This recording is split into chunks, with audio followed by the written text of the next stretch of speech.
It's It fucking par is. for the course. It's gonna be great. We're gonna do a thing. Clapping All right. cheeks. Greetings, friends. Welcome to the Red Heron. Did I get caught on there? Think so. The what get caught on? Fuck, What the never fuck mind. is going on?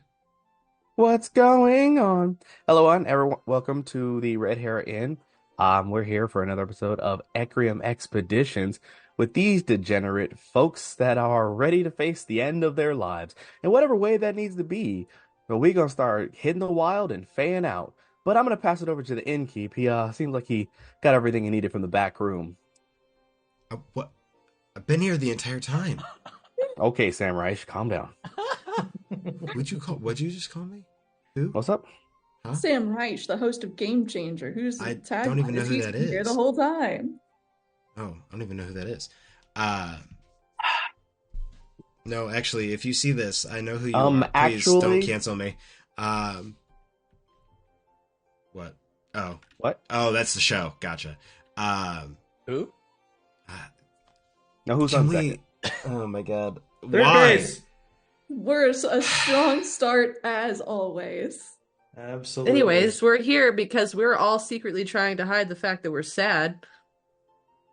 He's gonna be Stop. like, I was gonna have another episode for this campaign, but it ends now. You know, we were gonna go. Today. We were gonna play next week, but instead we have 5 minutes. TP And kid. suddenly everyone died.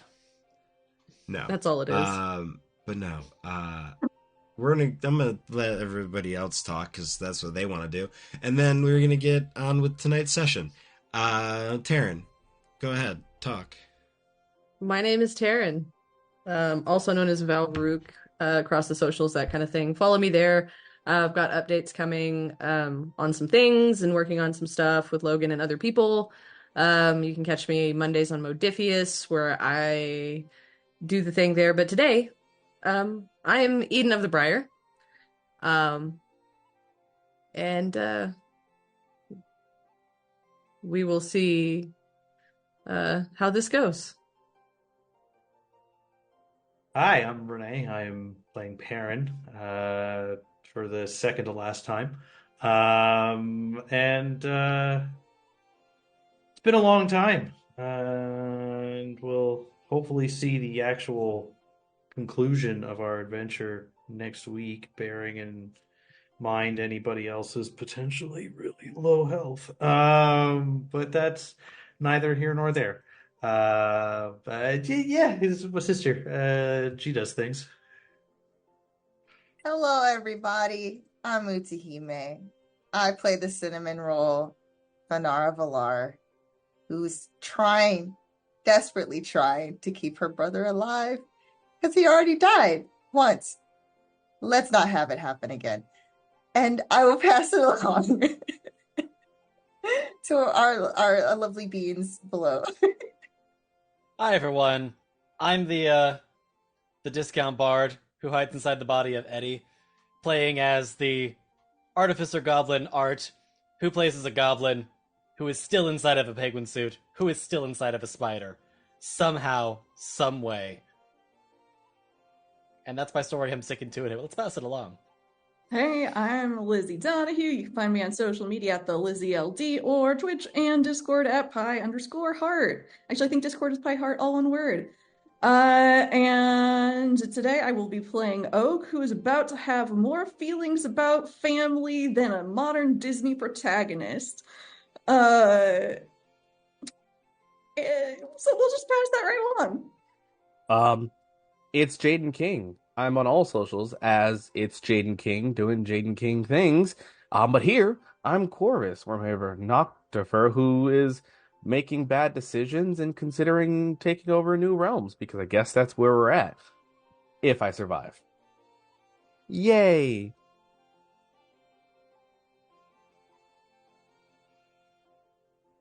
Oh, sorry, I spilled on the counter. I'll clean that up for you, innkeeper.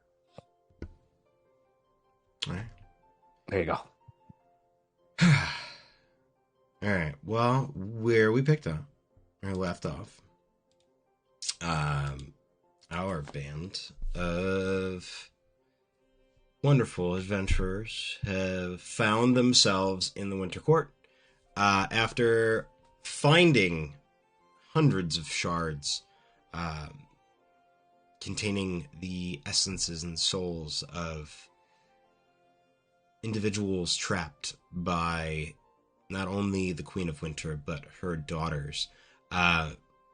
You managed to make a deal with the Frost Prince and the Lord of Bones, a way to not only get Perrin back, but secure the information that the Lord of Bones needed for Perrin's resurrection, permanent resurrection, and make a deal with the Frost Prince in order to get the shard containing Ivy, Oak's sister, as well. You assaulted 3 ice princesses, the 3 leading members of the Queen of Winter's daughter court, before... Wow, I just blanked. While the Ice Prince and Lord of Bones distracted the Queen of Winter. As you finished kicking 3 of their asses, the Queen of Winter plunged not only the Frost Prince but the Lord of Bones down to the earth and where you are from the tower above, descending down, knocking the Lord of Bones unconscious and ripping the Frost Prince asunder. Your friend Thynrith turning to a puddle of of water and bits of snowflake. Frost Prince dead, the Lord of Bones severely weakened. You all began to talk with her in regards to what the next steps were. She was hoping that you would kill the Lord of Bones before finding out that, or at least as you all think, that Oak's father was, at one point in time, the Lord of Bones. A summer fae who had to make a deal in order to save Oak's life, turned into the Lord of Bones in the process. Where we left off, the shard containing this sunlight-like essence within Oak's palms. The Lord of Bones looking up at her expectingly. So, where do we start?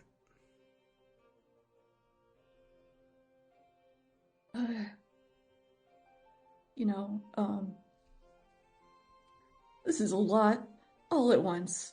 We have been on a crazy journey,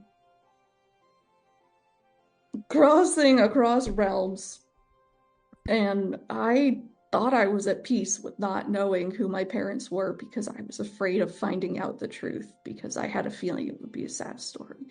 And if the Queen of Frost was telling the truth, it definitely was a sad story. I mean, mother died from going crazy, and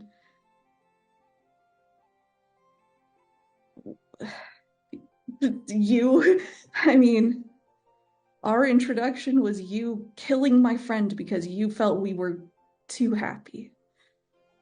So, I want to hear your story from your perspective, but right now, what I care about more than anything, and she holds up her hand that was holding the crystal, do you know how to release my sister's soul? Because that is why I came here.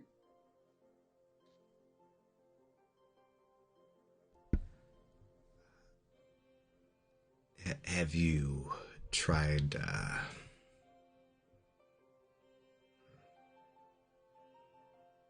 Queen of Winter would stab it into a snowman, and it would take form. that was to make her daughters in the image of the person that the soul was, well, the soul that was in the shard. Um, hmm.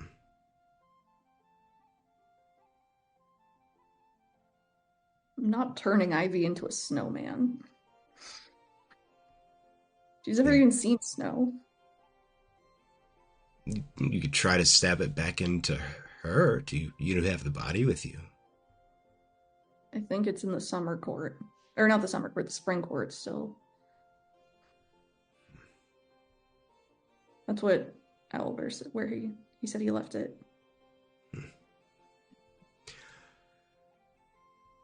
Well, then I suggest that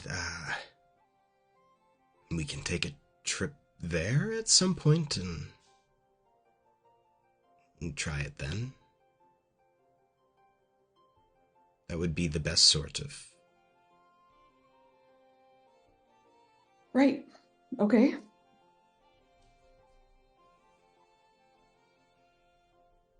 Do you know how to release that? The rest of you? And I point at the necklace.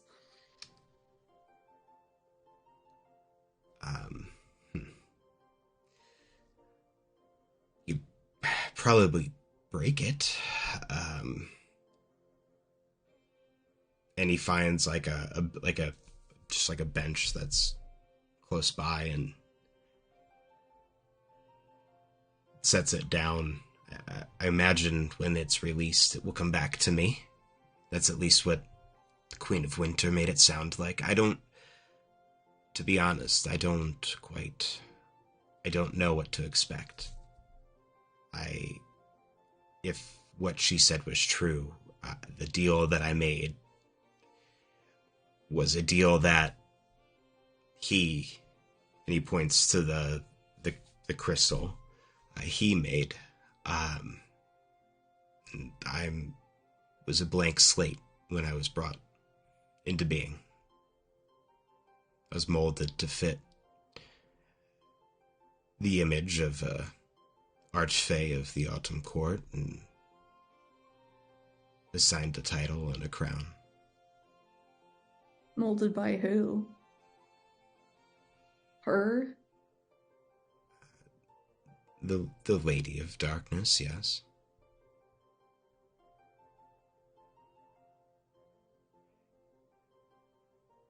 Give me perception checks.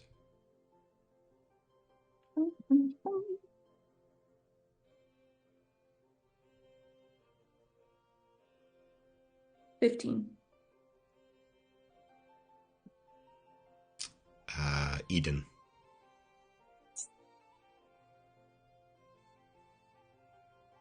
A bunch. 27? Perrin. 20. Fenora. 16. Art. 15. And Corvus. 29. 102. Oh, sorry. Jeez. Saw that pop. 107. The first thing that's noticeable by all of you is that not only in the tower now, but in places along the main structure of the palace, you can start to see small cracks and rivets beginning to form in the ice. For those of you with your superb perceptions of 20 plus, you are also noticing that the color, and while it's not like a pure, it's ice, but it's got that the blue veins to it, the ice is beginning to turn muted, almost not quite gray, but combination of either gray and some sort of darker shadow coming over it.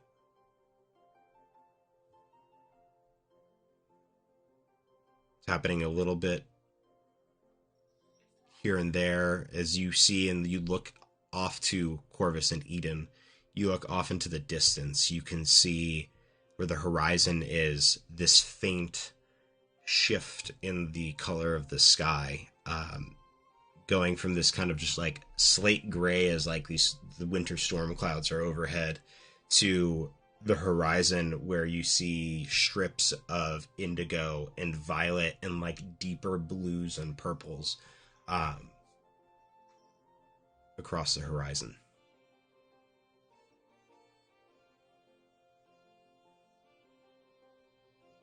Eden will, like, while the touching conversation is going on, Eden will have made their way to the puddle of Thynrith.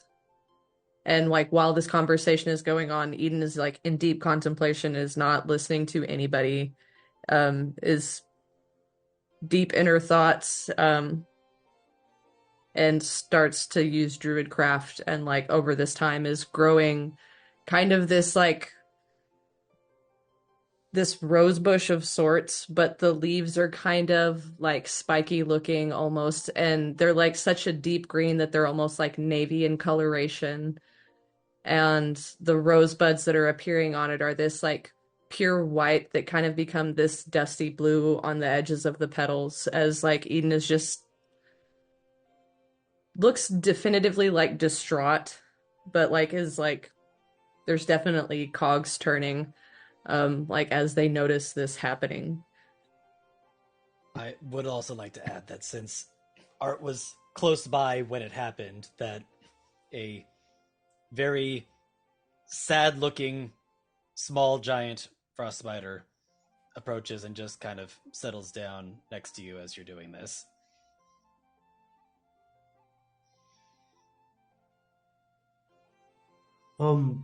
I, I'm sorry, Oak. I would hate to rush this conversation that you're having, but it looks like this place is going to fall apart in a hair's breadth of a moment. I don't believe we really have the time to chitter chatter about the things we should be doing and perhaps be making a decision definitively. Do we stay or do we go now?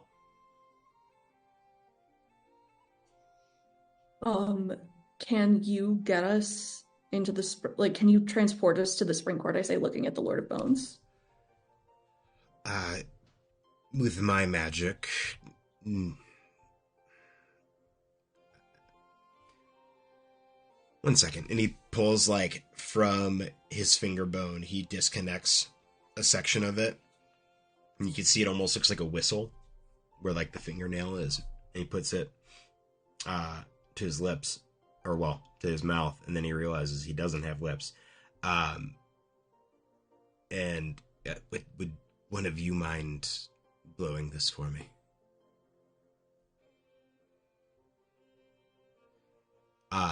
Corvus, you're the only one able to particularly hear this.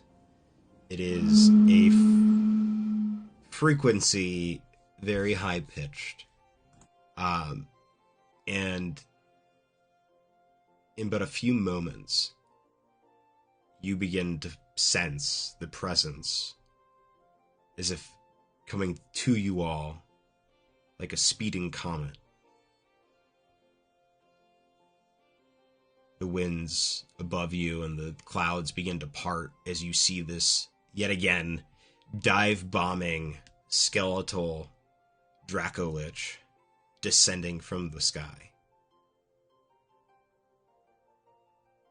The tower now crumbling in earnest, the walls beginning, you can feel the ground underneath you beginning to shake as there are portions of the castle below, some of the sublevels that where the ice was thinnest, that are beginning to crumble and break. Dragon makes one kind of circled pass around the palace before landing in the courtyard.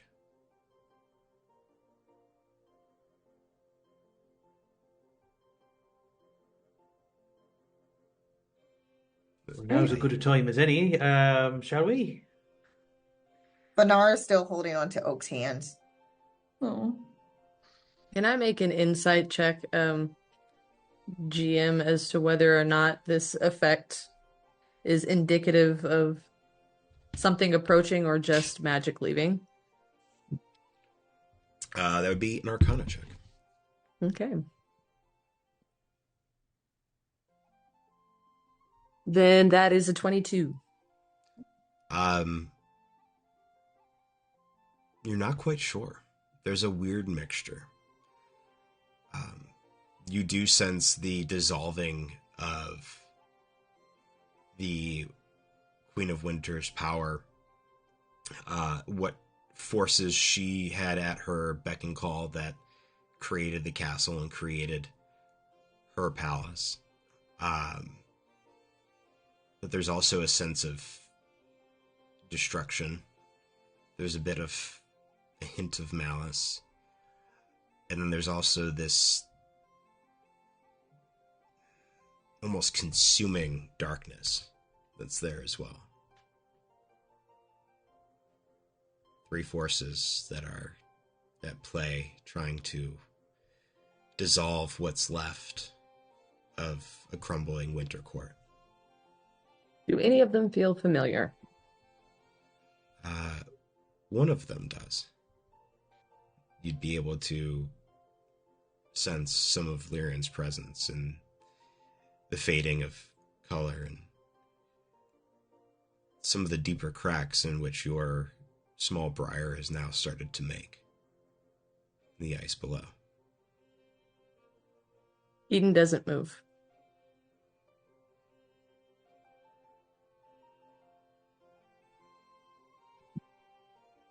Hey, Eden, I know this dragon attacked us, but we gotta go.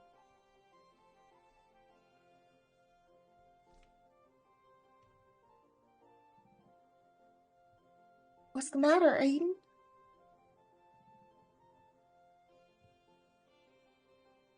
I think if I follow you, so will he.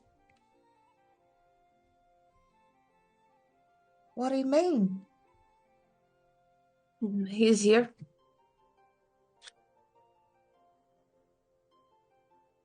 Are we playing the pronoun game? Lyran.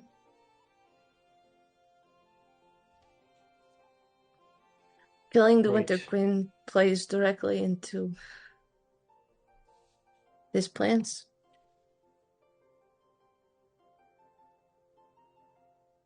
So We've you're just unseated one of the forces he wanted to get rid of. and so he's gonna come take control, or you're gonna try to stop him, or You're going to help him? Don't know. To be honest, What I do hate you the want to do, Eden? I hate the courts. They've done you wrong, Oak. Perrin, I understand who this Lord of Bones is, but he tried to take you from us first. They played games with each of us because they saw us as lesser. Steinrith bound herself to one of these Fae, and they used her like a tool. And here she is. I don't know what I'm going to do, but I know my end is to take charge of my own fate.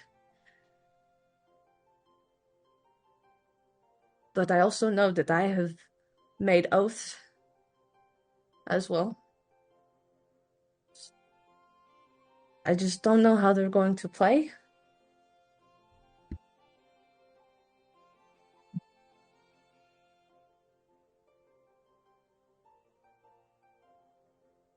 And I'm afraid for the innocent people that are sitting here, that are not us, that are like Deinrith, where we've completely upturned their entire everything. And now we are to leave them between multiple forces vying for control. and not a friendly way. But I also understand that this is not everybody's problem, but it has become mine.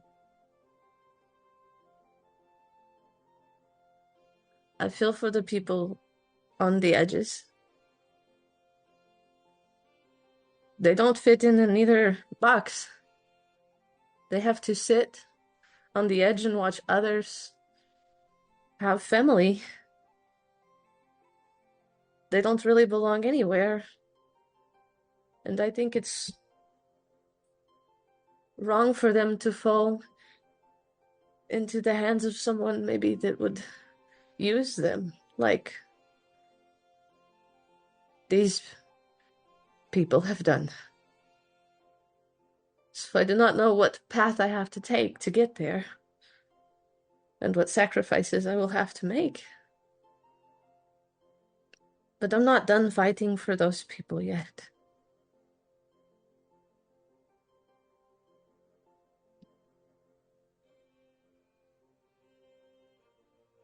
Oof. Eden, that's Art, Art I. returns to goblin form in a penguin suit. Well, whatever it is that you think you have to do, you don't have to do it alone.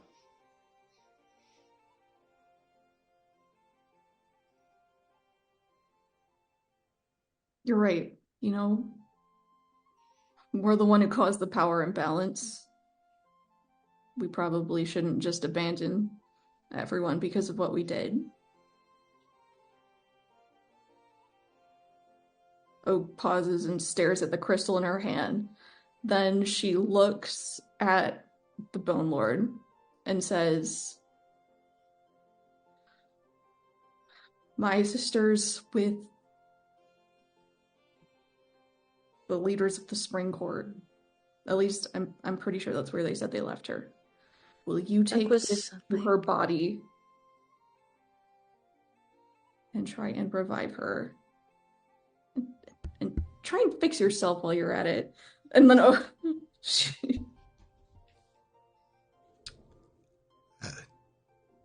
I'm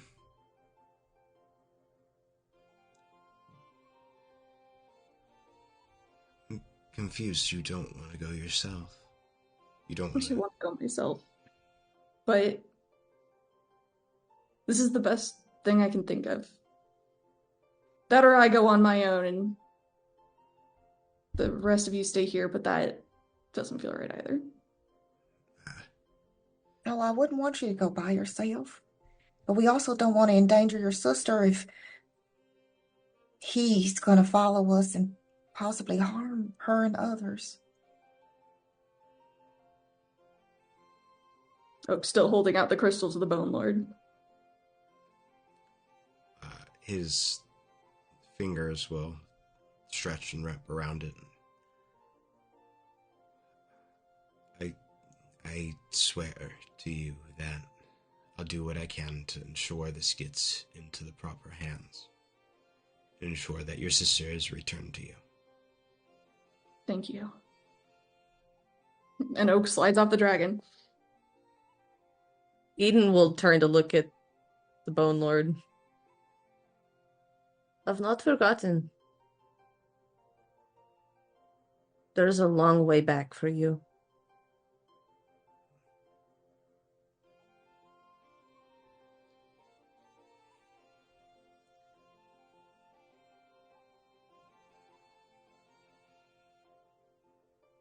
He looks down, not just at himself, but at the Dracolich steed that he is now riding.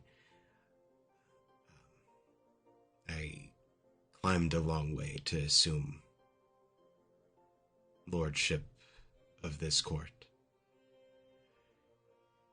I see, and he looks down at his own gemstone amulet that he's holding in his hand. There's a flash of sunlight. I foresee a change in the future. One that isn't tied to anything but myself. And hopefully there I will find your forgiveness.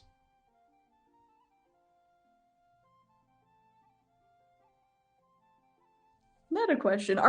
Do we need to move locations a little bit? Are we gonna get crushed by this castle? Because we weren't in the castle, but we were. You're not in the castle, but like the castle is on an island. Like it's a like it's an isolated, locked island in the center of this giant pit. You know, I just slid off the dragon, but maybe we should at least take the dragon, like, just one hop over. Only if we take Deinrith. I stare at the puddle. There's a plant that is like growing there that is now like soaking up the. Art immediately digs into his pockets, throwing out various bits of scrap until he finds a small jar and hands it to you. Carefully places the now growing Thynrith rose plant. It just doesn't seem fair to leave her here to fall with the rest of this shit.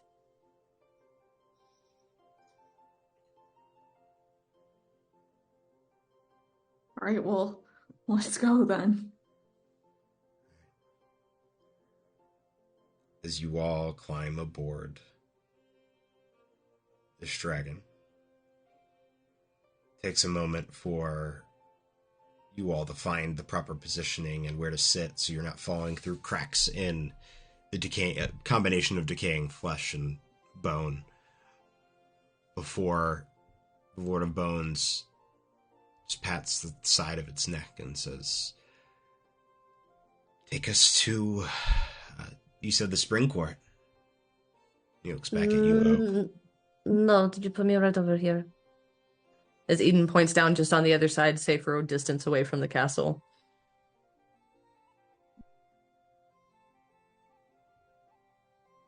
Yeah, I wasn't trying to trick them into I'll go into the spring court. I just wanted to get off the crumbling island. Right. You can see like there's this bit of nervousness to him. He's not quite. He's made he's made an oath to you, Oak, but he's still, there's a sense that he's still processing the information that he's been told as well. But as the dragon takes off and just gently coasts across this narrow crevice space, the bridge now crumbled that connected the main road to the palace. The palace behind you, you can hear now in earnest the cracking and breaking and shattering of thousands of pieces of glass as behind you, almost caving in on itself, the palace is slowly crumbling and falling to into the pit that surrounds it. Dragon lands on safe edge. You watch as it lands. That Eden and Corvus and Finara, you can still see on the edges of your vision these bipedal wolf-like forms that are looking in your direction. But as the dragon lands, it lets out this one big bellowing roar. And you watch as they just kind of look and then turn and stride away. You all get off the dragon one by one. But by the way, Perrin? Art's just gonna point directly at the dragon. What about it? Oh, Perrin. We already had this conversation with Perrin. It's a dragon, Perrin. It's a facsimile of a fantasy creation. No, Perrin. It was a dragon in life. It is said as much. You can make Perrin, anything say anything these days. No, Perrin. You mean to tell me you believe that you can die and be brought back to life after all of this, but no, this can't be real. Well, he didn't lose his stubbornness while on the other side, I'll tell you No, that but for he sure. did lost his hair color. So you can come back with green hair, but this dragon can't be real? I'm I'm not not saying I saying it's don't like it. I'm just saying, At the very least, we can use this as sufficient evidence that this is in fact the real Perrin. Yes. is there Agreed. any doubt? Oak is the last one off the dragon, and as she sort of looks from the Bone Lord to the crystal and back a couple times, she says, "Until we meet again."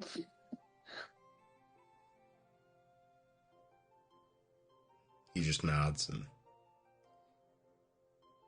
looks away before any sort of hint of what his body language is suggesting kind of plays to his disadvantage. Well, we'll see you in the spring court. You should probably let them know what happened here.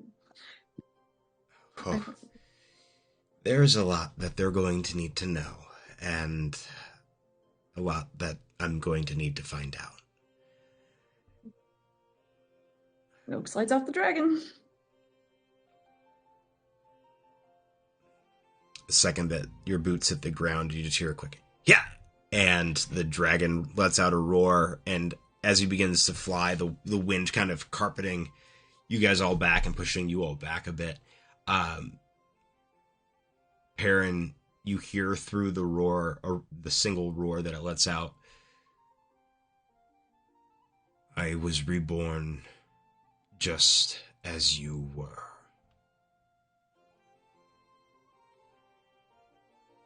God's sakes, everything has a magic mouth these days. It has a mouth. Perrin, look.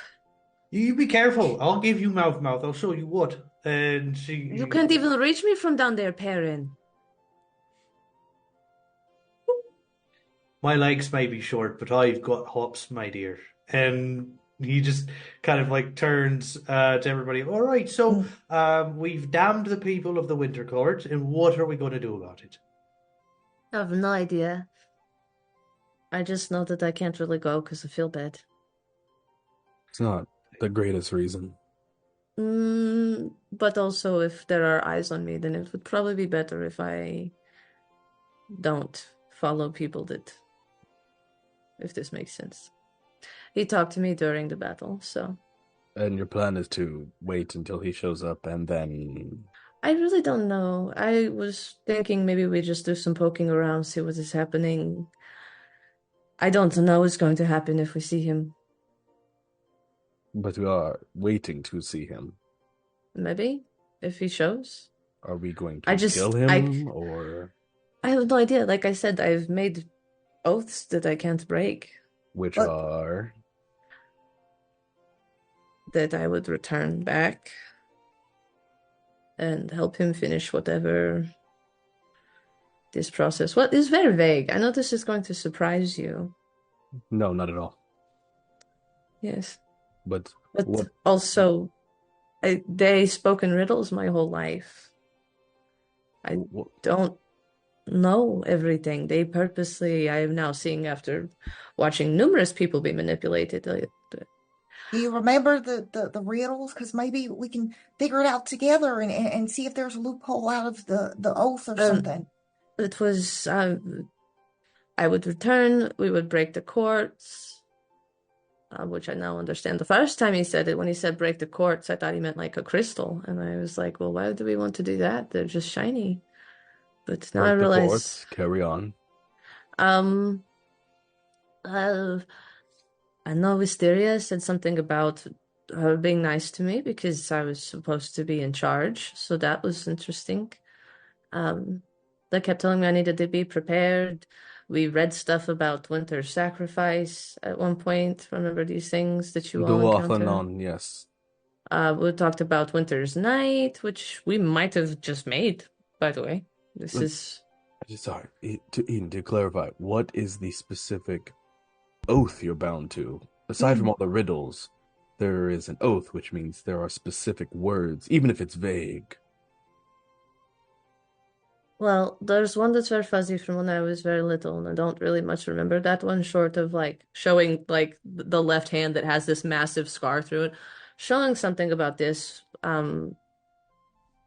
he cut his hand, I cut my hand, our hands touched. It was a thing, but I don't really remember the rest of the thing. I just remember waking up in the briar after that. And then when I left the briar, uh, because Liren let me leave, it said that to promise to come back, and I said I would. And then when we talked again, I said I would finish doing what we were doing, and then I would come back to help him open the gateway, I think. And then the last time, I think that was it, So, essentially.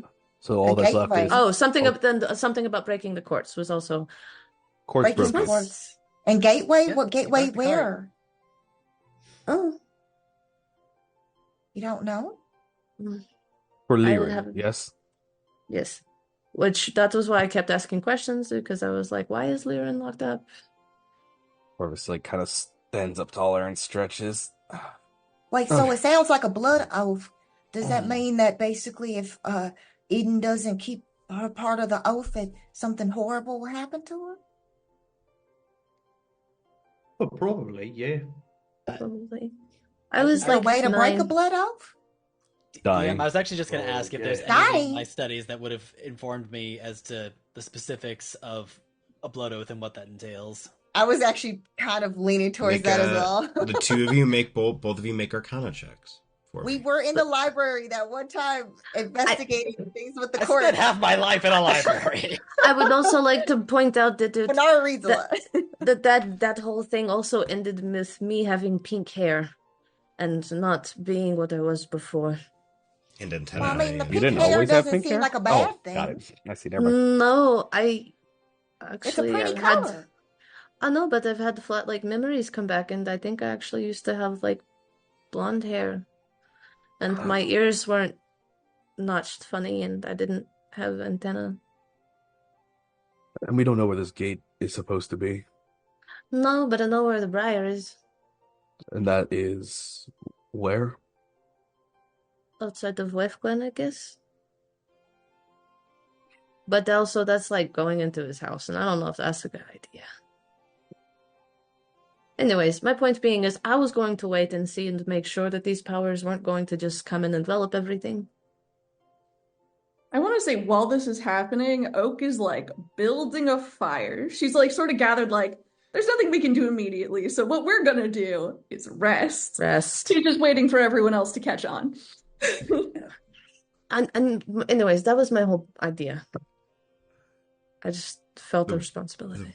The one thing I will say that you do notice with the combination of Oak building this fire and starting to set up a small camp is that kind of those twilight colors that were on the horizon are starting to push closer and closer to you all. The More dawn or more dusk? dusk. Okay.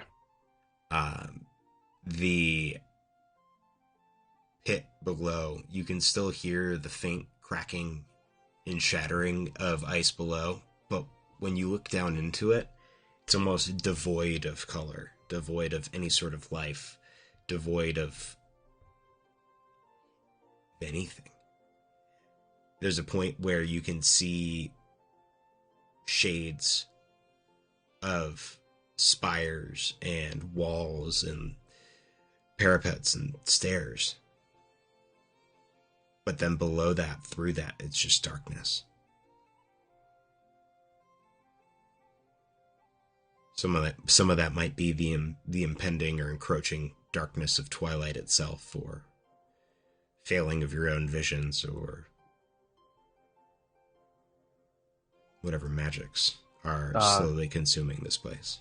Can I clarify if that's magical darkness or just darkness of the space? I only say that because I have dark vision, so I'm trying to see if it's like, if I can't see, then I know it's magical. There would be a point where your dark vision doesn't penetrate, yeah. But it like goes through enough that like I'm like, that's regular darkness, and then at some point I'm like, At some point, there's that transition from being regular darkness to, oh no, this is something that's not, this is abnormal. Yeah. Eden, just out of clarity, what is Liren? Very powerful fight. Of a Got court like or 4 other arms. I don't think that's the whole point of Lyran, was that he didn't believe in the courts, and he tried to destroy all of them, and they put him in a hole. That is apparently why the graying exists at all, is because that is how far he got before they all had to join together to put him away. By destroy, was it, out of curiosity, do you know if mass slaughter or simply targeted assassination? Not entirely sure, but my general understanding at this point is that it was supposed to basically everybody would have been one, and I mean, to be honest, Lyran's a little self-centered. So it was probably all for him to have. I'm still processing a lot of things here, you see. I'm beginning to think it wasn't so healthy. And I, what was Lyran's connection with your sisters, I suppose? They're not really my sisters. They're really ugly sometimes. Like they get really like it is really bad looking when they're not pretending to be pretty. But they just serve Lyran basically. As does, Hemlock? Yes, and apparently they're hags, if what Hale informed me of is I'm correct. aware of that. That So, one, that's your not sister served Lyran, Hemlock served Lyran. Lyran wanted to destroy and or assimilate the Fae under one. yeah. Nobody. Do you see why I'm so frustrated though? Because I've asked like 5 different Archfey, and none of them have given me a full story. But there's also that concern of the gateway. Like, where does it lead? What are they trying to get to? I'm assuming it's probably Lyran getting out of the, briar, which might have already happened by accident. Because of the teens. Mhm. DM, is there any chance I can reach out to uncle or aunt to get a better idea of what Lyran is or was or wants or something? I think I've summed it up pretty detailed, my God. Sure, roll a D100. Cool, and I've Oh got key God. points to burn if I need to as well. Just No, for the it wouldn't. No, it won't be. It won't be. Do you have a that's do you have a? 100? No, you didn't. I rolled 100. Jesus Christ! It showed up on D&D Beyond. God, go fuck yourself, Jaden King.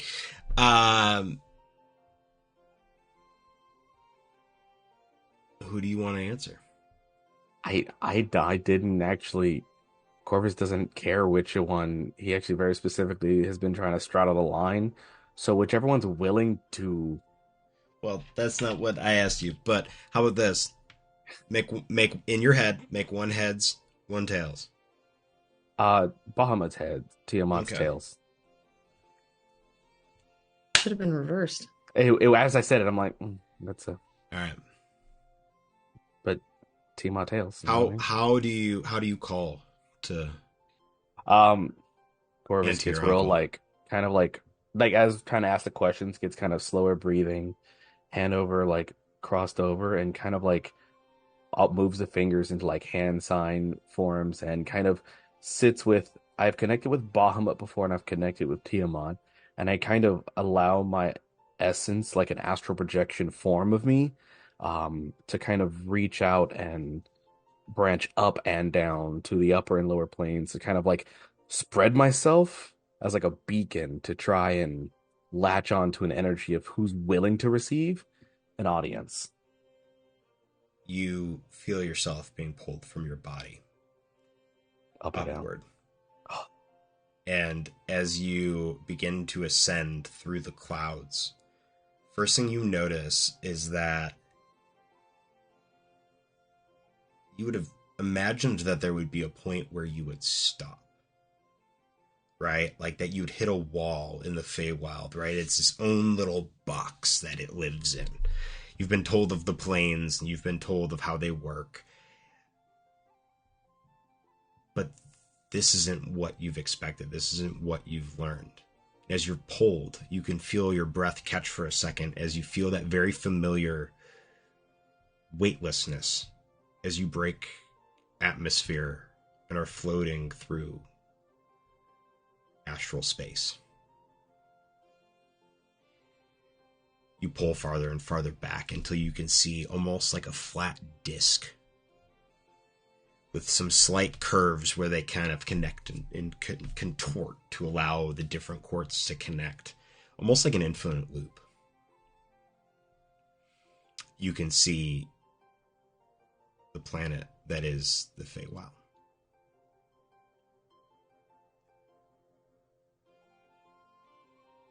Where this pale kind of blankness is that is the winter court, you can start to see the lines and fringes, the graying you can see begin to slowly expand into the court.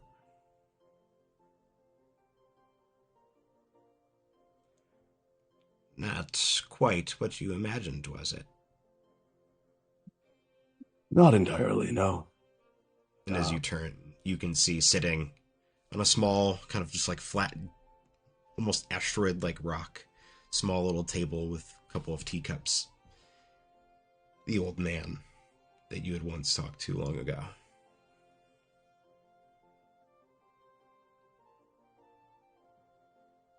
Well, I am surprised you were the one to accept my request.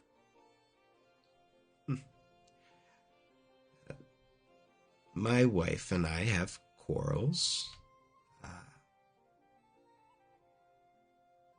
And sometimes over our favorite children.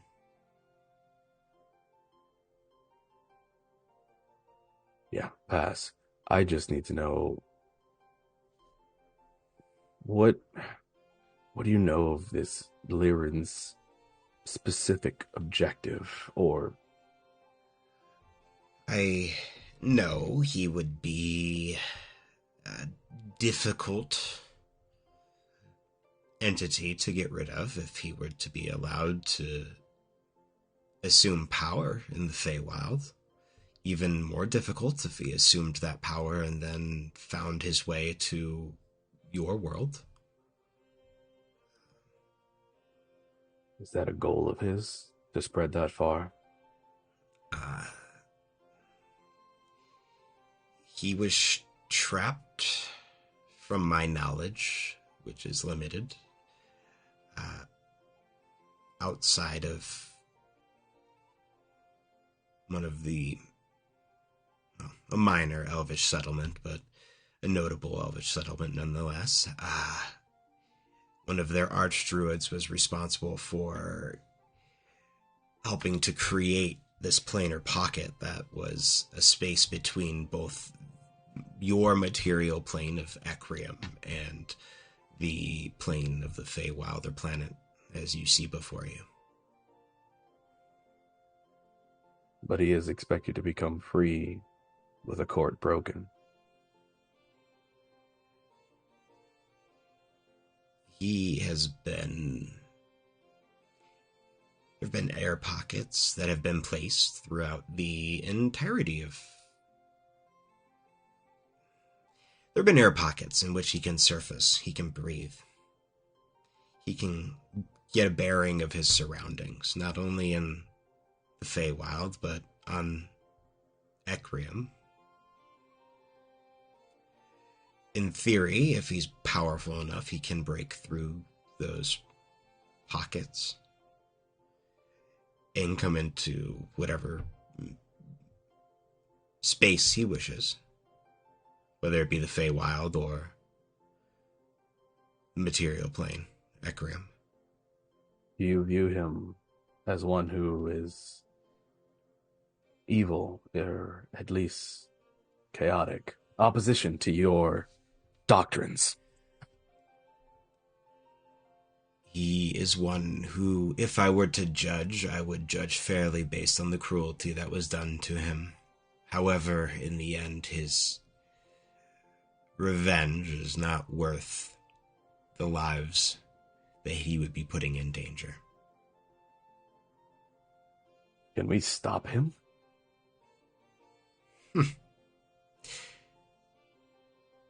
Probably not. It would be fun to try, though. Well, fun to watch you try. See, He... Go ahead. so it's not likely for us to stop him. His actions will be vengeance. His influence can reach the material. However, you do not see him enough of a threat to act yourself. Do you see threats when you see an anthill? I see. I am a god, child. And though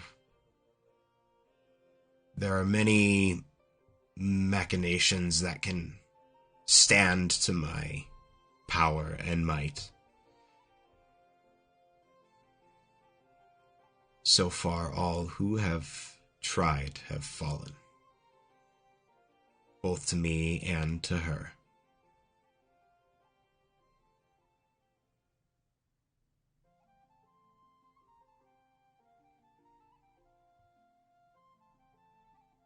I simply ask then, if you were in my place, in my position, what would you do? A good question. If I was somebody as talented as you are, I would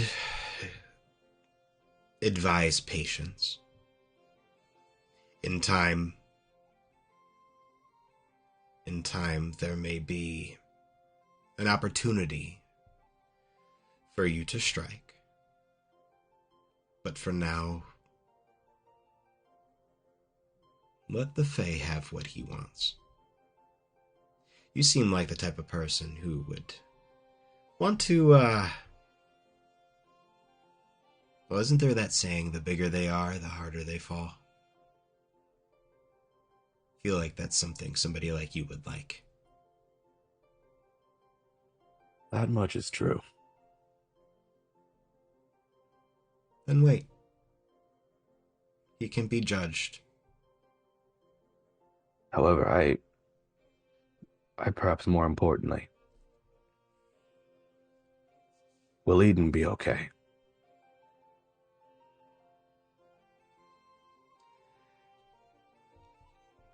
I can't answer that. I unfortunately don't have connections with the girl. And even if I did, I don't think I could...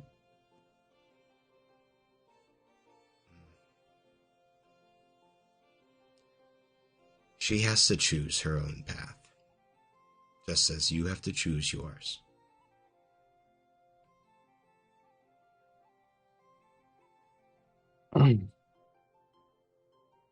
For all your power and omnipotence, I still believe you gods are quite useless in these things, but I suppose that's how you feel about the anthills.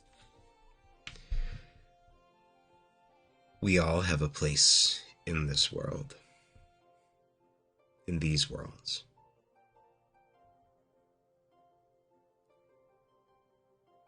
It is not for me to push your story or anybody else's stories forward, just because it's something I wish to do. You must choose.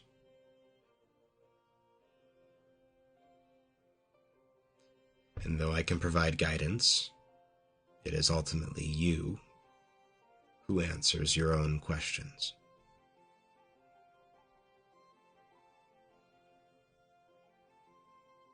Fine. I appreciate the time you have given me, for all that it's worth. I still do intend to keep my goal and my mission. I will find you and the rest of you, so that we all on Ecriom can choose freely.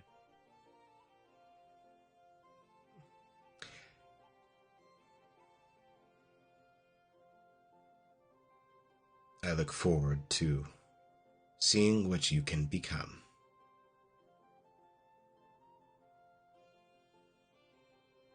And I think with that, will attempt to reconnect to myself. Yeah. That your body is pulled back, or well, your spirit is pulled back to your body in a quick. And was that Corvus, you're like just a quick snoring. moment? How long was that like in real time? You're Like really gassy when you sleep. maybe like 10, 15 seconds. It was a blink of Yeah, the eye, like, you know, a long blink. yeah. You kind of just froze for a moment. You had this look on your face. I had to check into familial matters.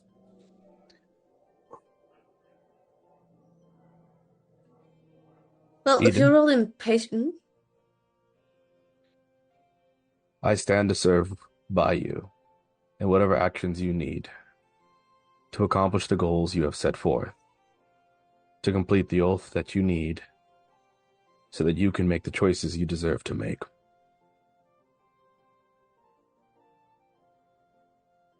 thank you. I see this going a few ways. Either we confront and we try to fight him, and we could probably die. But maybe we win and everything works out great. Or I go and I have to fulfill my side of whatever bargain. It's not so much a bargain, if I'm honest. I don't remember. But I go and I fulfill whatever pact I'm under. And perhaps that opens up a path to what I hope for. But Corvus, if I go that path and I lose myself, you made a promise, right? I did. That's why I'm coming with, wherever it is you're going.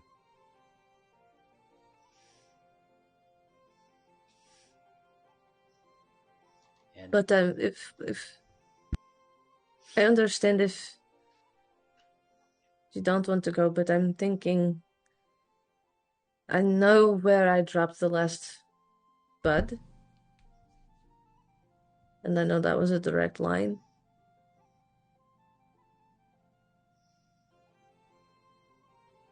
If we're impatient. Because Perrin has been dancing over there making angry faces for the last 15 minutes.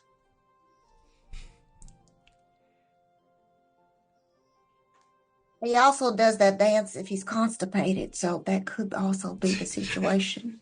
It has been like some days since Perrin's been... Did you eat I have- cheese? I have not had any cheese since we've got here. Can we also remember, I have spent a long time being deceased. Haven't That's what eaten. I'm saying. You could be backed up. I mean, I didn't know if you had a snack or something in between things. Sorry. Perrin, it is a What? joke. look, Well, yeah, look. If sure, you don't, but if you don't like I- the butter, it's okay. That's just more for me. It did look really like you were constipated. I'm sorry.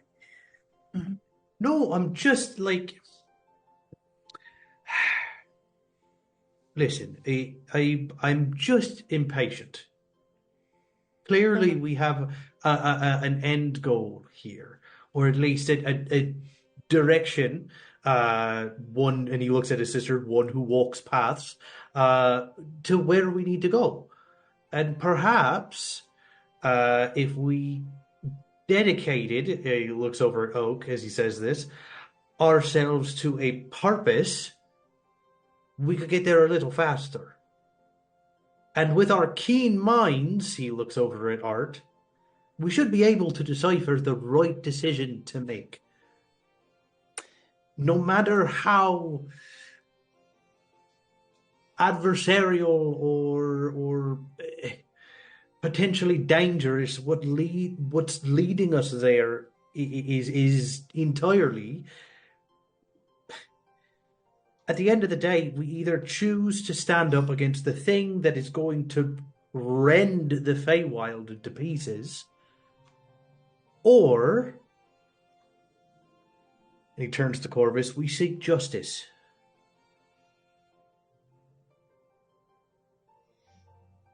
Aaron, I hear you. We also do need rest before we get in another confrontation. I mean, yes, it's like obvious. I mean, he just kind of like looks at himself. Like, I mean, I'm covered in slash marks, and I'd like to take a minute to let that stop doing whatever it's doing. Speaking of keen minds, that Arcana check that I rolled for earlier, that was a nat 20. Remind me what that was for again. Blood Apologies. oath. Knowledge of blood oaths. Mine was not Um, a 20, so I'm pretty sure that's the better roll. Art, from your studies, you would know that blood oaths are particularly binding. There are oaths. Most of the blood oaths that you have read or have seen or have heard about are in regards to the different devils and fiends of the hells. Not many with the Fae. There are some, like there are a couple, but like there aren't like any super specific. I would say the best that I could give you is that typically if you don't follow what was spelled out in that oath or in that contract, it's probably, it would end up being very, very bad or go very poorly for the person who made that contract or oath. Did any of that research happen to spell out any potential ways out of such of a pact? Completion of the contract or killing the contractor or contractor. And just to be clear, when you said if you don't follow what was spelled out, is that literal? Hey. As in, would you be able to find a loophole? How literal is Art as a person? Very. There you go. There you go. There's your answer. Okay. Can I make it like, I don't know if that would be an intelligence, wisdom, or whatever for me, for Eden to recall maybe any details of what was said?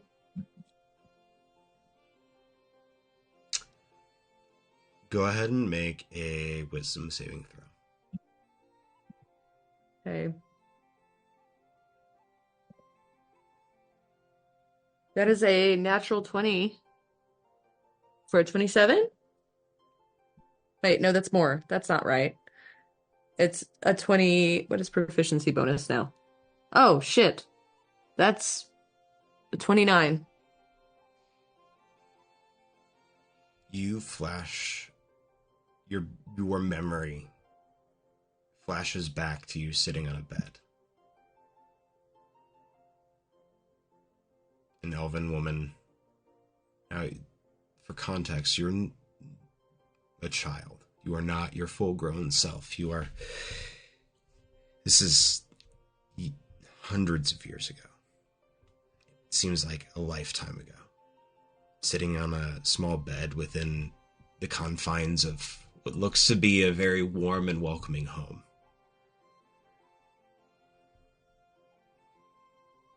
A elven woman comes and tucks you in to bed. And as she kind of tousles your hair as you begin to fall asleep, she gently whispers, "Do not tell Waif Glen your plight. The elves would call it a sin. 3. Come out of the woods at night, calling Autumn Lord in. there's this like moment where she chokes up.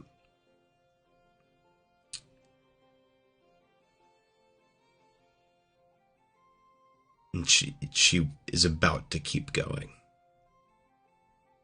but stops.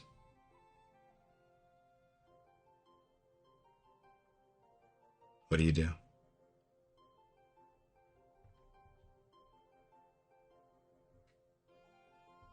I think she would have like rolled over to look to see, I'm assuming, if this person was crying. And as you roll over and look up, you can see the face of this woman staring, well, was staring at the back of your head, now staring you square in the face, eyes covered in tears, holding back any sort of noise until she sees you. And then waterworks, sobbing, as she just kind of stuffs her face into your chest and shoulder and pulls you into a very deep hug.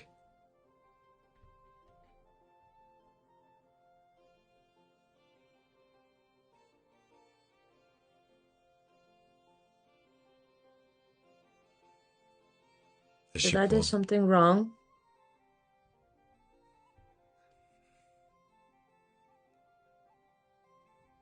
No.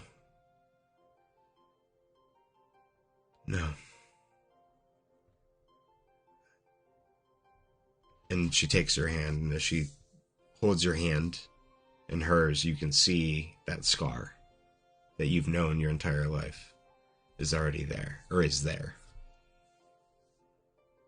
If it wasn't you, it would have been somebody else.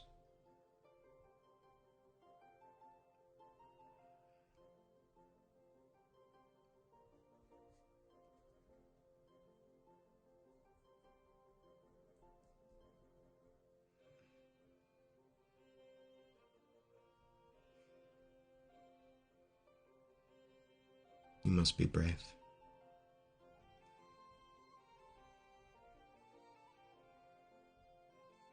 You are tied to him. You are his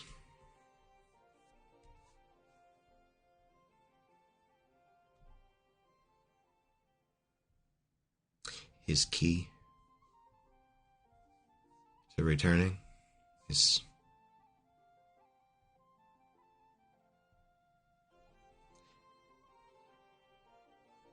Your blood is his blood. Two of you are going to become a powerful force one day.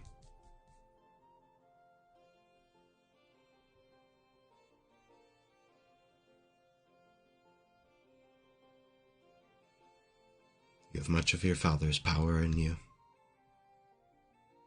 And now with his gifts, combined with the gifts that Lyrin is going to probably give you,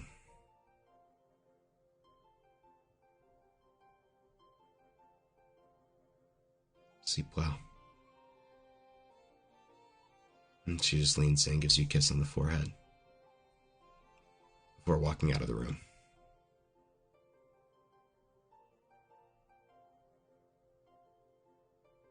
And the vision fades.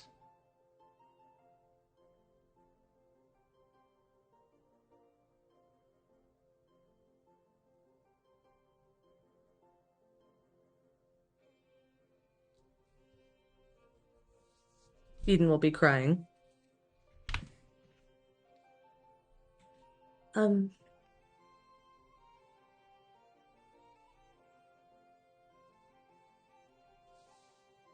don't think I have a choice but to go back. If we need to take a quick rest, I understand.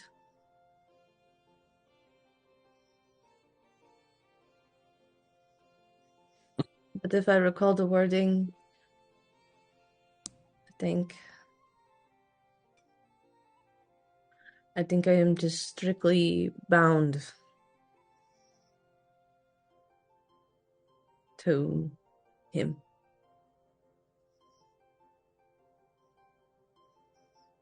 So we can go and see how this works. And maybe we can pull a Winter Queen and stab people with fiery swords. Or I haven't. I gave it back, so I saw that. But you have the new cool one.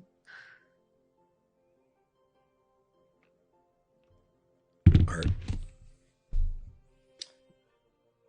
One last follow-up question to what I asked earlier. Would Eden's fate be the same if her pact, if the owner of her pact was slain?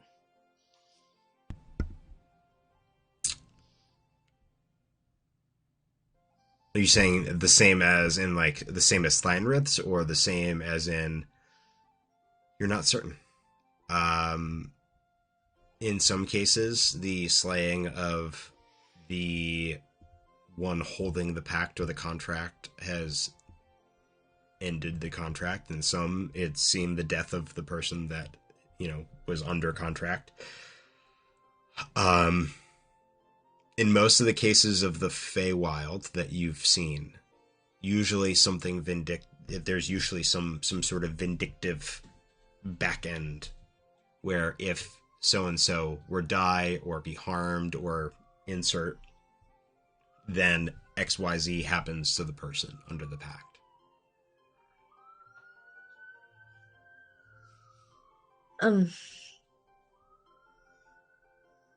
But I don't think I have a future if I break oaths, though. So just don't forget me and leave me to... We're gonna sit around the fire. We're gonna take a breath. We're gonna rest up. And then we're gonna take another field trip. One last big one. Don't talk like that, Eden. You get to determine your own future. You said it yourself.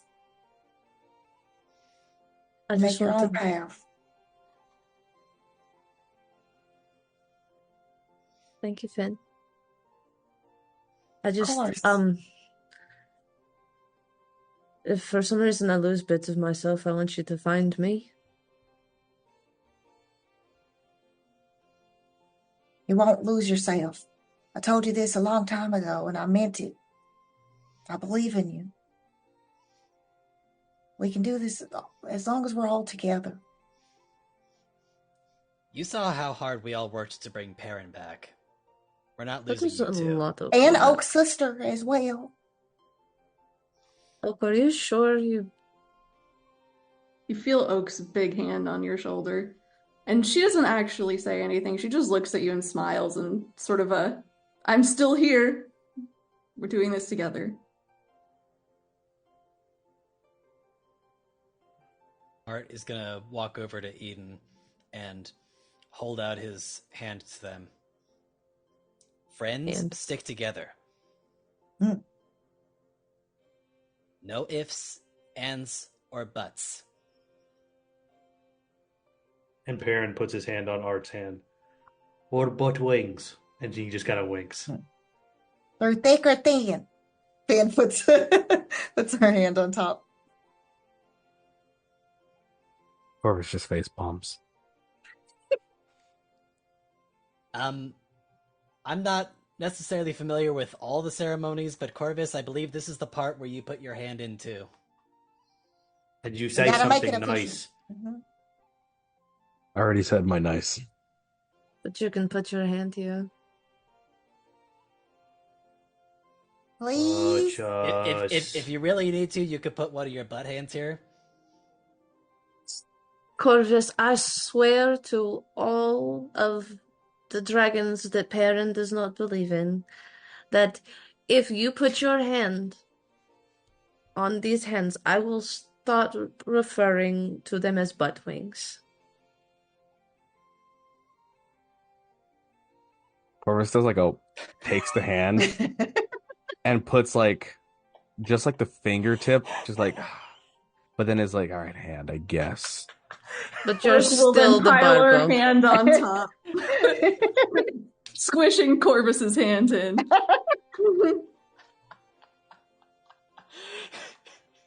Now, can we just take a moment to recoup and go? How long are we spending? Because Perrin's gonna get really impatient if we take too long. Perrin is covered in cuts, so he is going to take it on the chin, and we are gonna sleep. Not in a condition to argue with us now. I just need to meditate for a few minutes and No, yeah, I mean, being the linchpin in your Fey agreement, I think that I deserve a rest. I'll agree. I mean, Corvus, you can sigh and gasp and do whatever the hell you want. I mean, I did my job helping you all finish your job. So I think fair is fair. I also could have told you and nagged at you for making me the linchpin in the deal, my continued existence being part of that, but I didn't. And now I'm going to rest. by the way, And Perrin. excuse me. Perrin. Go rest.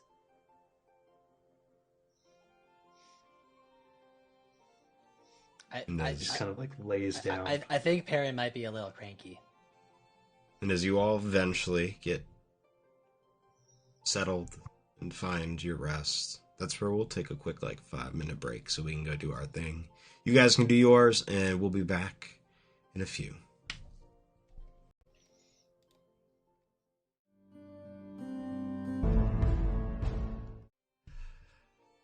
Welcome back. So, as we take a long rest, as you are resting, Perrin, roll me a d20, please. Just for shits and giggies, for old time's sake.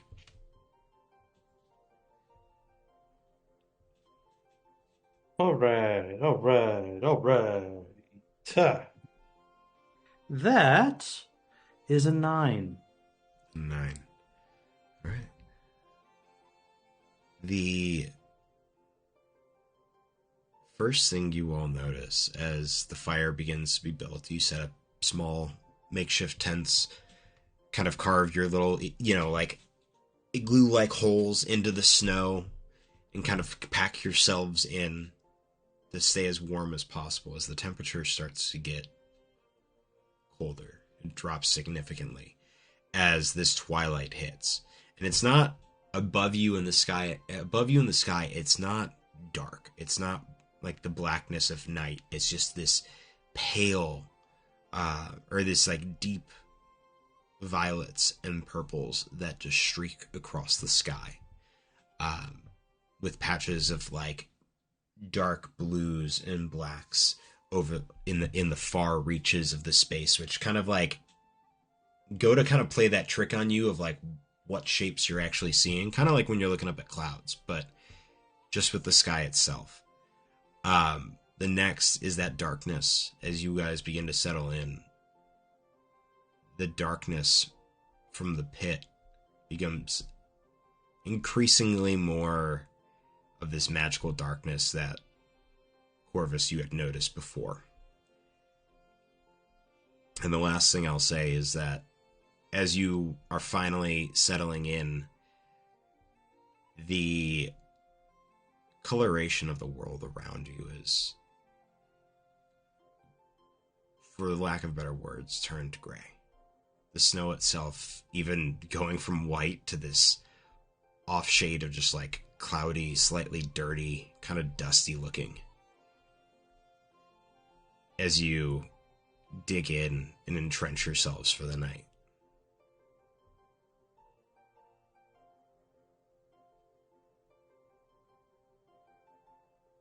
Those of you who need a long rest will get it.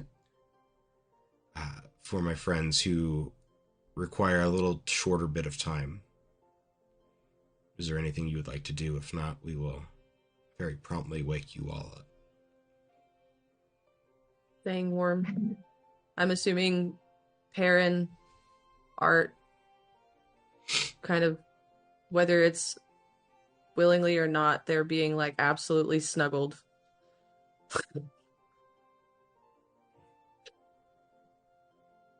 As Eden is very cold and hates it. We're not fighting it. Oh, I doubt it. After several hours, eventually the light of the fire beginning to dwindle, you look outside, and the sky above you is still that dark indigo, or dark, that dark shade that you saw the night before. This almost everlasting twilight, as far as the eye can see. No clouds in the sky, no winds blowing, just muted landscape, and this dark and depressing sky above. The pit now, when you look at it, is almost completely covered with this magical darkness. Almost as if it's something boiling and brimming up and over the top.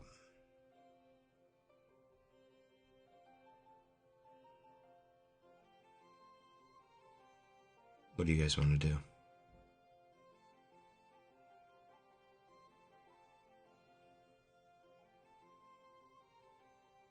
So,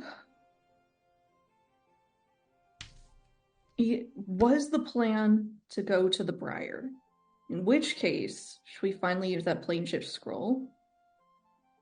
Well, not too far from where we are is where I planted the last one. I could plane shift us straight there if you really want to just pop up in his home, but then we have to find the exit. Right, Yeah, probably better to having hang an on to exit the plan plane might be a shift. good idea. Yeah. How did you get out the first time? He'll let me leave.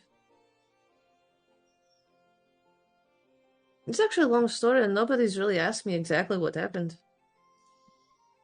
You want to tell us now, since we're... I can give you an abridged version.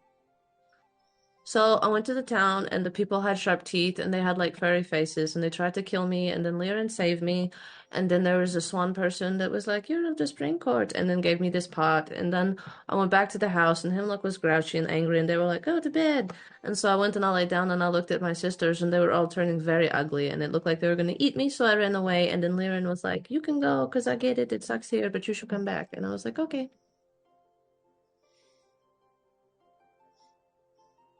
I And was then what's too the long afraid. version? We'll go I into don't, ex- we're I don't know walking. if I don't know if Perrin would like us to go into the long version.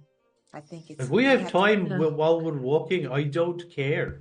No, it's just that's I assume we're already starting to walk. Yeah, My you guys question are already is, walking at this point. do we want to just walk to that hole and try to see if we can get in that way? What do we Well, do? as long as we at least have the scroll, so we can leave if things Things get get bad. here, and Eden's going to hand it over to Finara. It just Oh. seems probably better just in case I get eaten or something that you have it. Oh, stop that! Are you sure that you want me to have this? Oh, I know she's very right that you should probably have that. Last time I saw him, probably. he ate my finger. Or just my hand. Well, we won't be putting They up need with to any grow finger back. eating. I was pretty surprised that was true. I didn't think fingers grew back. And while that's If a you- fascinating experiment to participate in, let's not do that again. No, It's just if like you the goblin volunteer- toes, we don't want any appendages taken. It's just a thing I can do if I volunteer it. Like I could cut my hand off right now and hand it to Perrin. I could like see through Perrin's eyes. No, and no, stuff. no. That just doesn't. I don't. You think that's don't right. want to do that. It's a thing I can do. I could like rip off a toenail. That's easy too. Yeah, but we don't need to. I believe you. You don't need to prove Yeah. it. So anyway, can you tell what was that about scary people with pointy teeth and fuzzy Oh faces? yeah, I went Blonde because I ladies? was like, I don't want to sit here all the time, and so I went into the town. Well, I guess now I realize it's probably fake. The What? town? But they told yeah, there was like a town in the Briar, which again, like I said, now I realize probably totally fake. More games. But anyways, they told me to go into the town because I was wanted to adventure, and they were like, humans are evil, and then I went there, and they were, and they tried to kill me. Sounds Uh-huh. awful. The humans in this town? Mhm. That's why I kept asking Hale if he had pointy teeth. Oh. Oh. So the Mm. humans that were in that town were a misrepresentation of what humans actually are, so ergo the town was fake. Okay. Exactly. That is the whole point. Anyway, it's really just like I said, they're just more games, I think. But eh, then I met you guys, and then we fought blobs, and Perrin swallowed a red thing and acted weird, and then he threw it up, and then he started poofing everywhere. And I missed all that. It Oh, was yeah, weird. you did miss all of that part. You, you really didn't miss much, I'm going to be We honest. we killed some stuff. We met little gnomey guys with red hats, and Oh my God, also oh, I'm forgetting about the the red kids cat. and my business. Oh my Oh, goodness. you should check on them sometime. Oh yeah.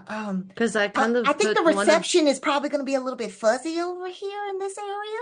But when we yeah, get on the other side of things after all of this Lyran nonsense, then yeah, I'll check on them. Hopefully it's you booming know, though. oh, well, the briar's definitely blooming there because I definitely planted one of the rosebuds on the lighthouse. Oh, Uh-huh. Wait. oh, So oh. these Briar are a portal of some sort? That is my theory, and that is what Hale thought.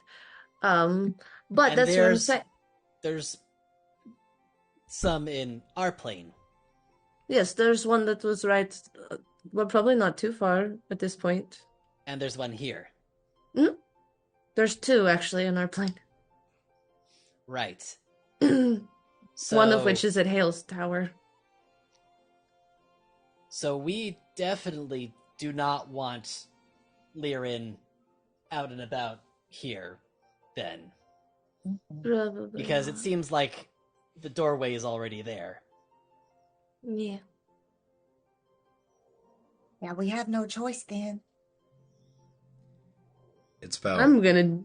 Okay, go for this it. time that um Corvus and Eden, you'd notice the cave where you found Owlbear. The other thing you'd notice is that there's no snow. There is a rock outcropping that kind of makes this cave, but pushed up and over and around it have been rows and rows of hedges and briar and thorn bushes,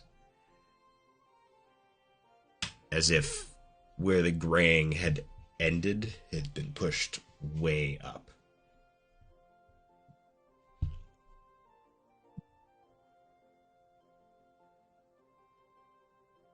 So this is kind of what it looks like back home.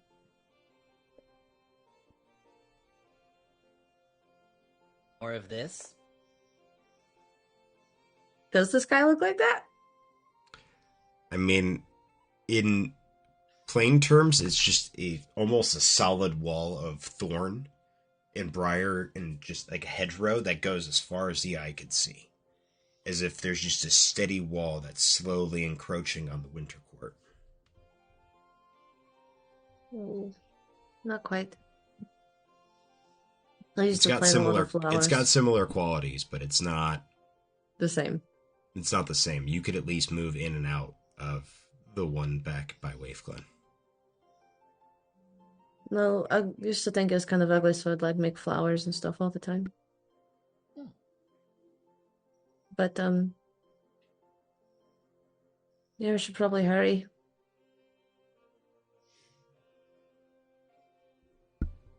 All right, what's the plan? Are we going there to talk to him? That's kind of my thinking as we go. We talk to him, see how that goes. If it goes bad for me, then you guys, either run or kill him or something. Or if it goes good for me, then maybe we don't have to kill him, or And maybe it how goes do really we good and get there? we keep going this way because we literally did it and then we walked right by it on our way here to Corvus points this way. just back towards, yeah. Corvus goes. The briar. Corvus, aren't you supposed to be does the one not- who's level headed? You run straight into. Walking. Whoa. Okay, you walk. Listen, you walk at a pace that's like anybody else sprinting. So let's be honest. But no, you walk straight into the briar, and it just stops. It's like you're hitting a hard wall. I knock. Nothing. Like your my hand, bad. your hand presses through, right? Like it's not like there's still some like cushion, but it's not like you're just like pushing straight through and you're like shouldering through briar. It's just it stops you. So like And it not goes like a straight. barrier, not difficult terrain or anything. Yeah. And it How goes high? straight up to this, yeah. I'd say about 15, 20 feet tall. Oh, I'm gonna jump up there. All right. You jump. And I am gonna use my astral self because I have to make it a wisdom because my strength sucks.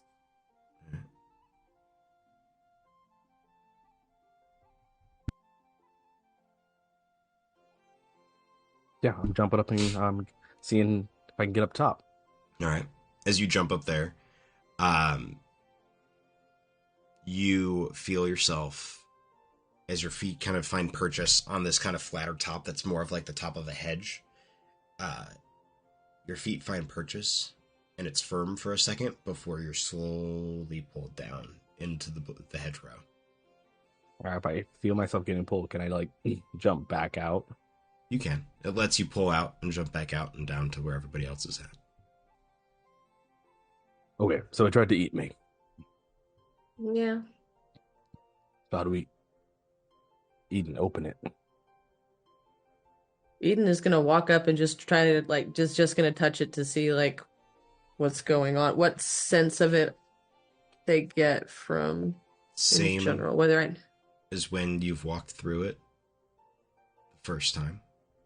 As you go to move through the graying, sensing your presence, it opens up into a small archway, a path before you. gulp as Eden starts to proceed forward. There's a Corvus. Oak will come on close As- behind. As Yeah. what I will say is that in this instance, the layer for error from the time that Eden moves into the Briar to the time that you all join her is like you guys have to be right on her because everything is opening and closing is extremely. It's like one of those tunnels in a haunted mansion where like the air compresses you. It is right up on each and every one of you except for Eden, who is at this point leading the way.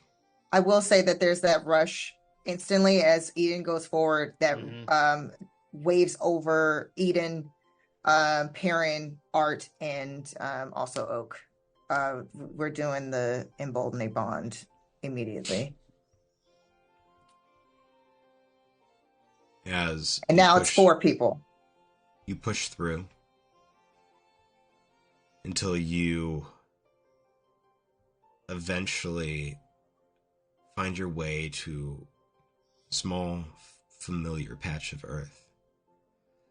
There, no longer a budding briar, but it looks to be a doorway. Carved almost intricately and like intertwined with the briar itself. You can see in the center of it this almost wall of roses, hues of reds and pinks, maroons. A knob on the door in the shape of a moth. Are you ready? We're with you. Wait. Corvus, come here for a second. She just slowly goes. literally, it's almost like she just splashes water into your face. And in that moment, it's refreshing, but there is like the shimmer that kind of briefly goes over Corvus's body. She's doing protection from evil and good over Corvus. Listen, I just had to make sure because you kind of go in with ready to just swing, and I'm just trying to make sure that you're extra protected. Thank you. I suppose. It's like kind of like wipes some of it. It's okay. It'll absorb into the skin. It's very refreshing, and it's going to give you a glow, a good glow. Splash, and Oak does it back to you. And Okay, this is becoming a pool party. Yeah. But there's no that was a pool. good idea. But there's no pool. Okay. I'm scared. And Art's gonna dig around into his pockets and pull out a small dagger with a lion's head on the pommel and hand it to Eden. Thank you. Sort of related. Obviously, the fear is fright, but just anyone who's within 10 feet of me, as long as I'm conscious, can't be frightened. Just so you know. That's good. Everybody make me quick promise. That if things do start to go bad, that you've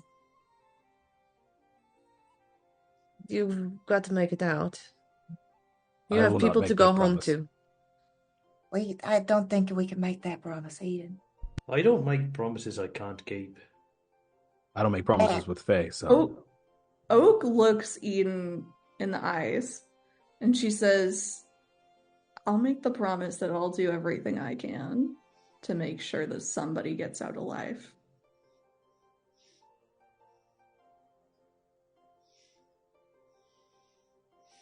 I don't want to die. I do have people to go home to. I have other people to protect too. Okay. And so I will make that promise.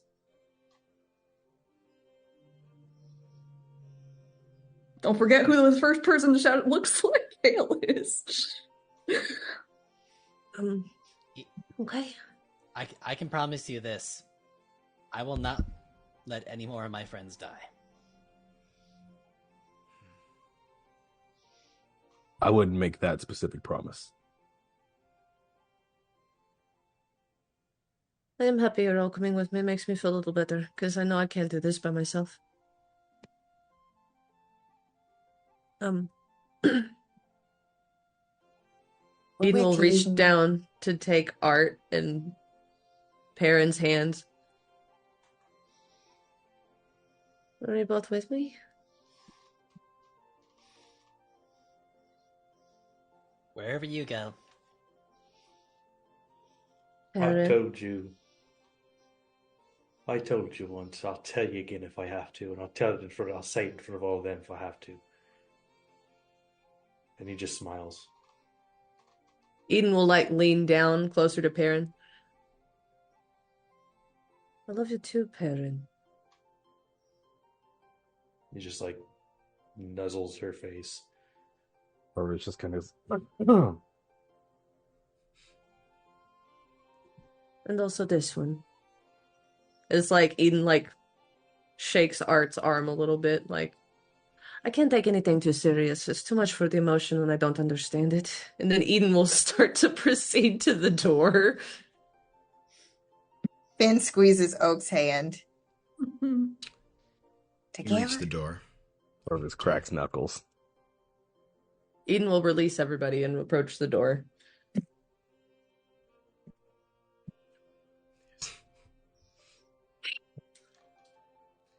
You approach the door. Yes, Eden approaches the door. the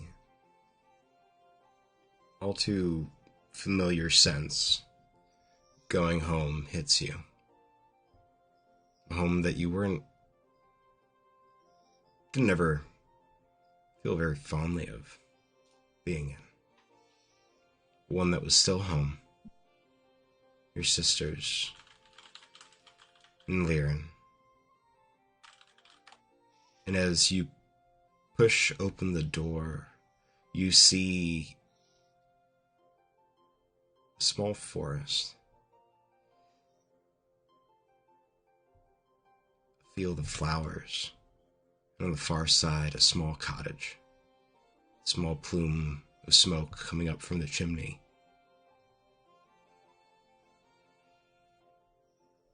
You step through. Eden does.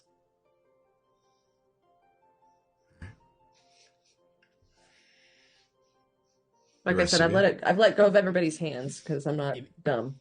Barb is already like Immediately following. Mhm. Perrin, in that last moment of somewhat hesitation, one foot in the door, one foot out, you hear, "Wait, but no, it's not how the story was supposed to..." And then you were through. And that's where we'll call tonight's session.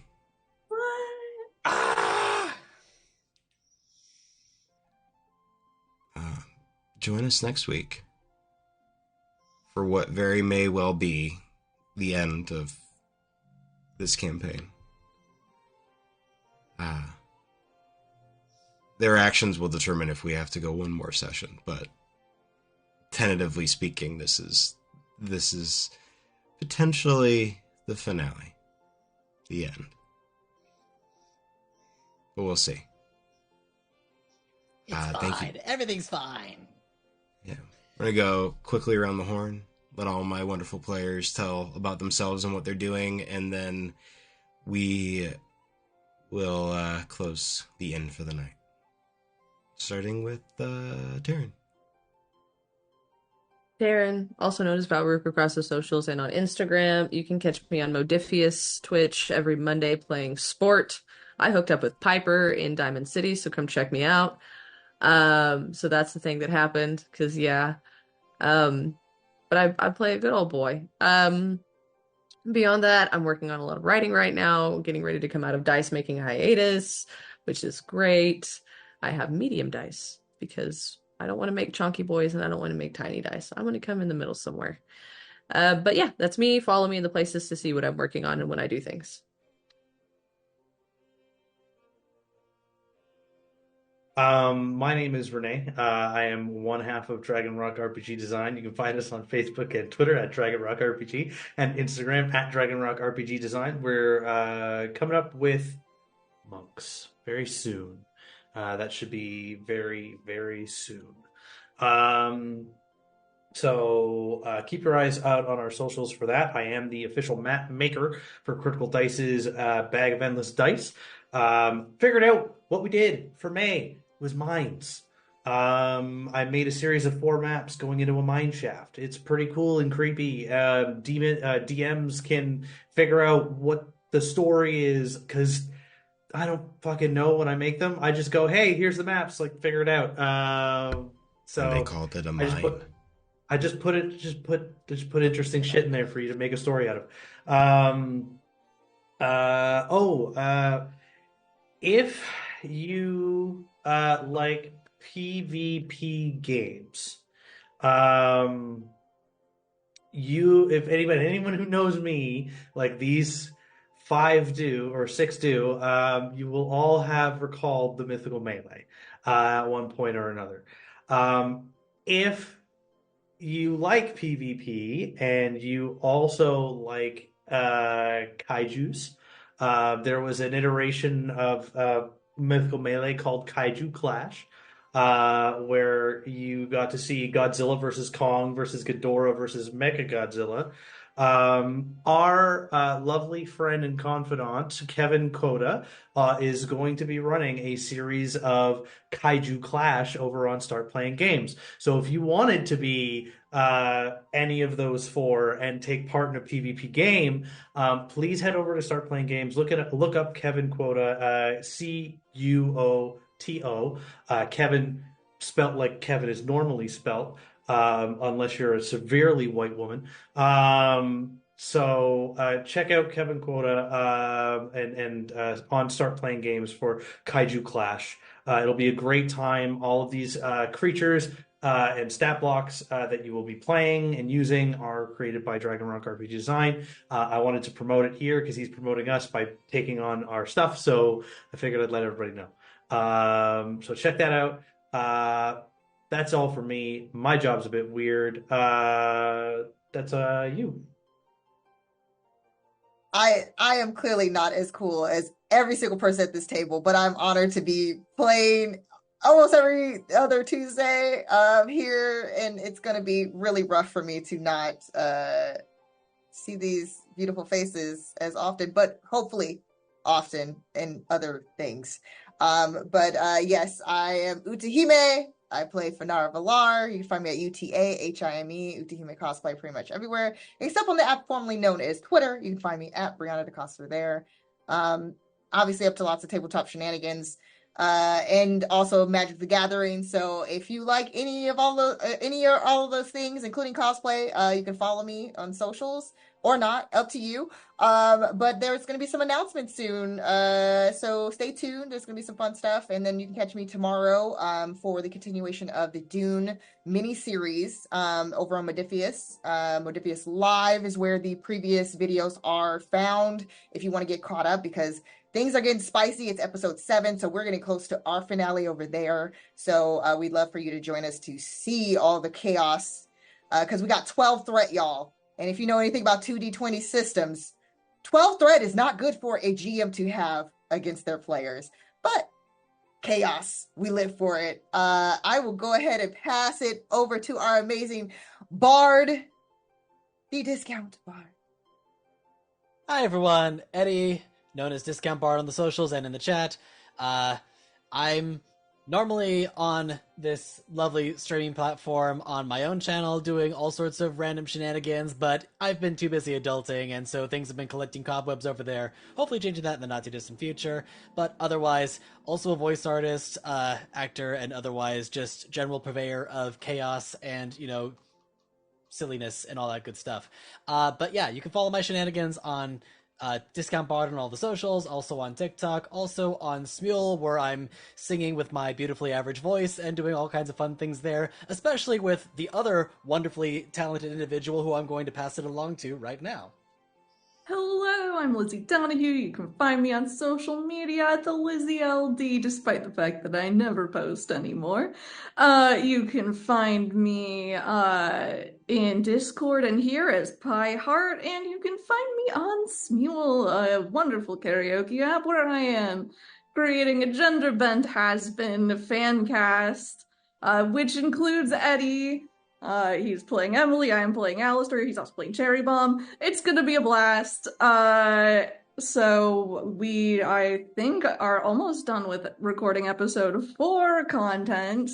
We are not doing like the full episodes, but we have some scenes and songs. So it's very fun. Check us out, and I'll pass along. I think that moves to me. It's Jaden King. You can find me on all social media at It's Jaden King, doing kingly things like D&D in a castle. Normally taking place in Lumley Castle in the UK, but this time we're changing it up for this fall, August 11th. Yes, I will be in the States for D&D in a castle in Ohio at the Mohican Castle, because someday somebody was moving through the US and said, I want a castle here too, and now we're going to play D&D there.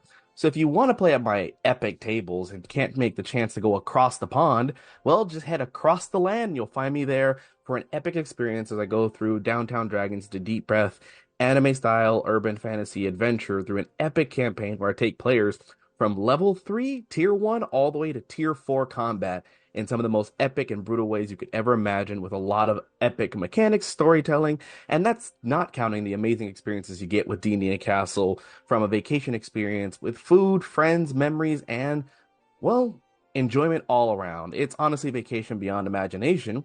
And if you're trying to expand your TTRPG experience as a player, game master, or creator in the community, either as an enthusiast or aspiring designer, check out ttrpguniversity.com, where me and my partner, girlfriend, Beth the Bard, have been working diligently to relaunch our programs to, well, teach people all that we knew as world-class GMs with D&D in a Castle, writers of content, storytellers, players, to help you have the resources that are hard to find across the internet. Because sometimes the books are hard to read, stat blocks don't make sense, mechanics are confusing, and storytelling is intimidating. And we make sure that that whole process becomes easier, digestible, and giving you resources to do so. And we're hoping to focus on helping BIPOC, femme creators, and so many more of the disenfranchised groups in the community have a chance to expand their voice and experience. So check that out as we start pushing some new things going on that. And that's the gist of what's going on with me. I've got a few things through the pipeline, but I'll save those announcements for, well, hopefully, if not, we'll see, the end of the last session. All right. And I've been your innkeeper and dungeon master, Logan Hanley. You can find me here. What's happening this weekend? Oh, I figured you were going to talk about that before I was. No, I wanted. I can't make the announcement before the person. I know. Listen. You're in it. You're allowed to. Oh yeah, yeah. That's Jake, happening. listen. I'm actually surprised that. No. So after some careful thought, what was going to be a pre-recorded series is going to end up being live streamed, because Logan hates adding things to his plate, and editing is something that he has decided is not on his fun list to learn. We had a wonderful session 0 where we began to learn the system of the One Ring 2nd edition. But on Saturday at 5 p.m. Eastern American time, you can find us here at the Red Hare Inn, where 4 companions will find themselves at a well-known inn and tavern in Bree, the Prancing Pony, as we begin monthly-ish stream of the One Ring 2nd edition that we're calling Edge of Shadow. Other than that, other projects I'll be waiting until I get back from Alaska to start and get moving. But there are a few things in the works behind the scenes that you guys will kind of become a little bit more privy to as we get past that hurdle of me finally getting to go on my honeymoon after COVID and all that other shit. But yeah. Until then, friends, we're gonna close the inn for the night. Thank you for stopping by. Remember, stay safe and adventure awaits. Bye, y'all. Bye. Have a good time.